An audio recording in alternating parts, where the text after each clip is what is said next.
Hey guys, it's Sekaar, and today I'm going to go over my Stamina Warden build for the Lost Depths chapter. I'm really enjoying this build. I really think that the damage is there on this build. I think that the tankiness and the healing is there on this build.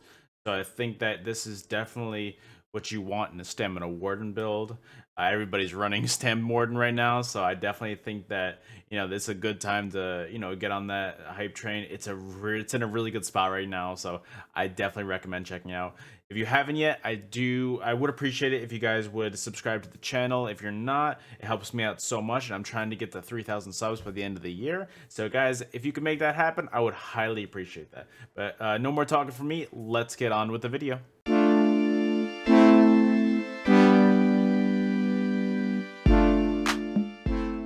All right, let's get started. First things first, let's look at our character sheet. We're going to be an Imperial on our Stam Warden. Imperial is going to give us that reduced cost on all of our abilities, and it's going to really help our overall sustain. It's going to increase our max health and our max magic, so I really like Imperial in this build. I think on all kind of Brawler builds, I think Imperial is the best way to go. That way, you have that reduced cost as much as possible. Our stamina is going to have 64 points into it. And as you can see, it gives us a nice chunky health pool, which that's without even healing ourselves to give it that minor toughness. And then our stamina it's about 26,000, which is still pretty high, and our recovery is fine for this. I don't really ever run out of stamina ever. And then our Mundus is going to be the Serpent, and to increase our recovery. And we are going to be Vampire Stage 3 in order to get our tankiness as much as possible, because for Vamp Stage 3, we do get that Undeath passive, and we get to have that damage reduction the lower health we get. Our food is going to be Orzorga's Smoked Bear Haunch. It's going to increase our max health by 4,300 and our magic and stamina recovery by 369. I'm sorry, not 3,000. It's increased by 369 our stamina magic recovery. If you can't afford Orzorga's, I recommend looking into something called Jewels of Misrule. It is a food that is very similar, very, very, very, very, very similar. I just think you lose a little bit of health on it, which is not the biggest thing in the world, especially with a high health build like this. So if you can't afford this, definitely look into it's a purple food called Jewels of Misrule. I definitely recommend looking into that.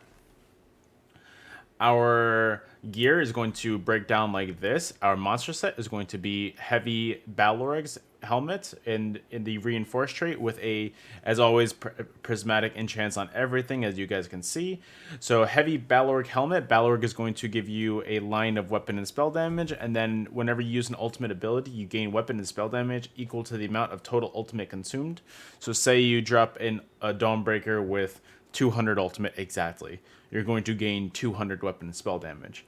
And then your physical and spell penetration is going to be equal to 23 times to the amounts. So, 200 times 23, which I don't do math. So you guys can see it's going to be a big number.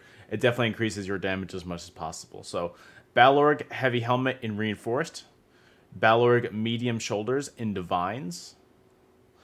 Our chest piece is going to be a heavy Clever Alchemist chest in reinforced. What Clever Alchemist does, this is going to increase your health by 1,000 two times, or 1,192. You get that 2 and 3 piece. You're going to get that 4 piece of weapon spell damage when you're on your front bar.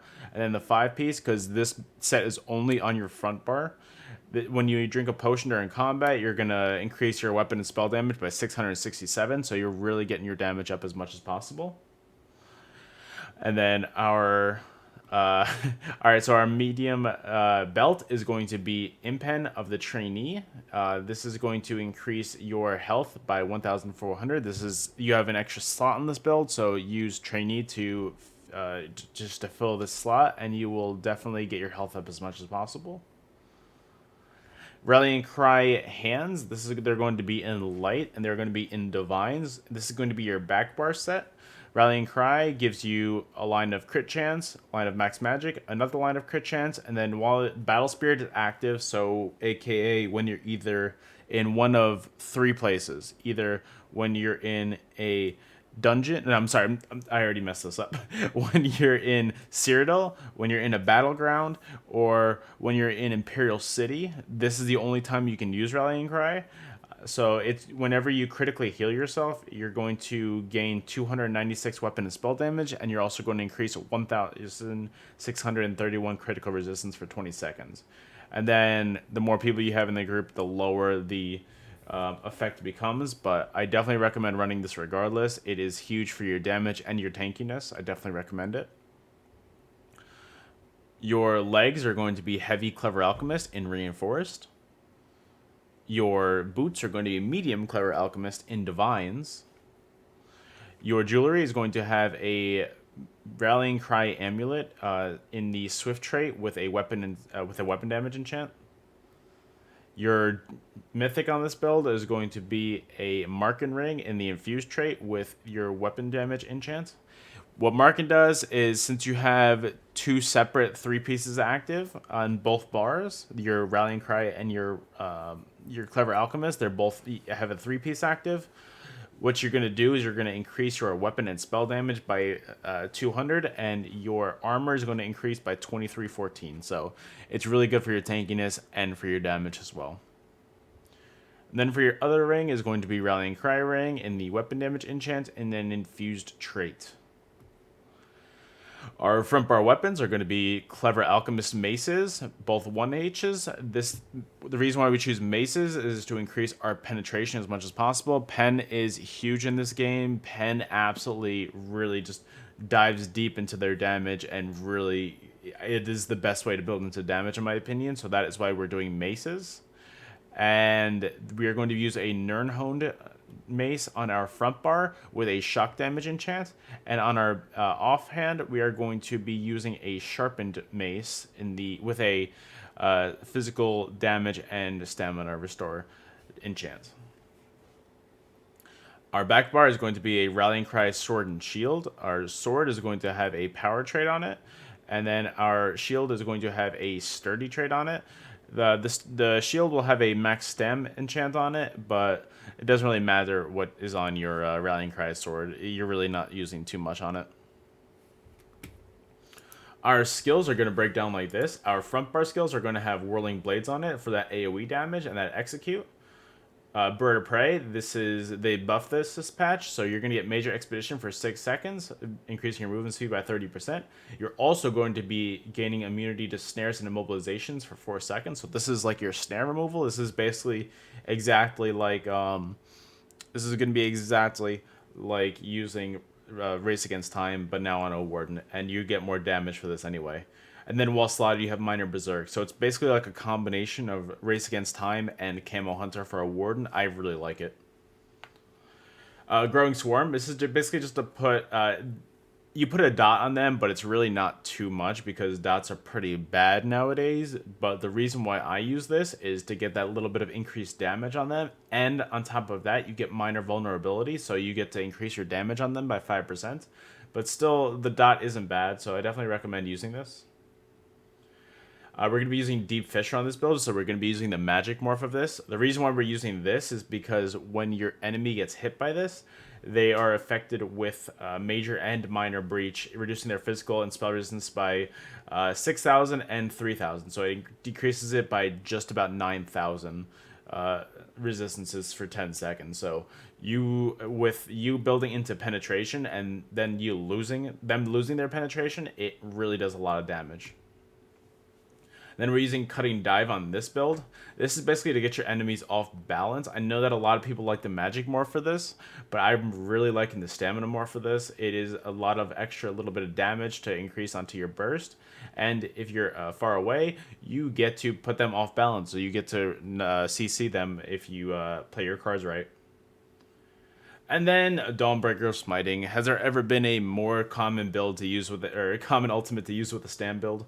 Dawnbreaker is going to give you a nice little bit of burst damage, and it's going to give you a stun on your enemies. And to line up a Deep Fissure, Dawnbreaker, Whirling Blades combo, it's going to one shot, like it's going to be a one combo to a lot of players in this game. I definitely recommend using that. Your back bar is going to look like this. Arctic Blast, you got to buff this patch, so it is based off of your weapon and spell damage, no longer your max health, so I definitely recommend using this. And on top of that, whenever you first activate it, anybody in the vicinity will be stunned, so I definitely recommend using this. Bull Netch. This is going to give you major brutality, and it's going to so it's going to increase your weapon and spell damage by 20% for 25 seconds, and every 5 seconds it's going to remove a negative effect from you, and it gives you some stamina back. So what's not to love about that? Resolving Vigor, this is going to give you a nice little heal over time, and on top of that, it was also buffed this patch, so it's also going to give you Minor Resolve, so it's going to increase your physical and spell resistance by 3k for 20 seconds, so definitely use this heal. Leeching Vines, I like this one as a heal over time as well, so that, so that you don't have to spam Arctic Blast as much as possible.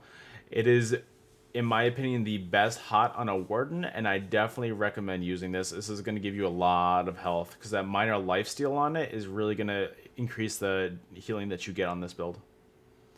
And then Ice Fortress, we need a source of major resolve on this build to increase our own resistances. So this is going to be it. And then also you gain minor protection as well, so that's huge. And then our backbar ultimate is going to be Spell Wall. This is going to block all incoming projectiles for 7 seconds, and it's just going to make you really tanky if you need to go tanky and we really need to start absorbing some damage. And if you're taking way too much damage, I definitely recommend using Spell Wall. And then finally, onto our champion points. Our blue tree is going to break down like this: Biting Aura, Master at Arms, Occult Overload, and Exploiter. Our red tree is going to be Rejuvenation, Fortified, Pain's Refuge, and Celerity. Our green tree is going to be Steed's Blessing. I mean, that doesn't really matter. Sustained Shadows, I guess that doesn't really matter. Liquid Efficiency, that matters. And Rationer, that matters too. Or Zorgus is expensive. Use Rationer as much as you can. And then the last thing is Breakfall. In the green tree, use this to reduce your fall damage by 35%. Definitely need it on this build and all builds in Cyrodiil. It's free to use this on this build, so definitely use that. Alright guys, that is it. I hope you guys enjoyed the build. If you did, please let me know in the comments below. All kind of comments are really helpful. It really helps me in the algorithm. I appreciate you guys staying to the end of the video. It really means a lot to me. So if you want to see this build live in action, you can catch me live. I stream 5 days a week on Twitch. You can catch me at twitch.tv/Sekaar. But besides that, if you're not subscribed to the channel, I would also appreciate that. I'm trying to get to 3,000 subs by the end of the year on YouTube. So if you're not subbed, I really appreciate every single one. It really means a lot. But guys, I could go on all day. I'm going to end it right there. I appreciate you guys so much. Thanks for watching the video, and I will see you guys on the next one. Later.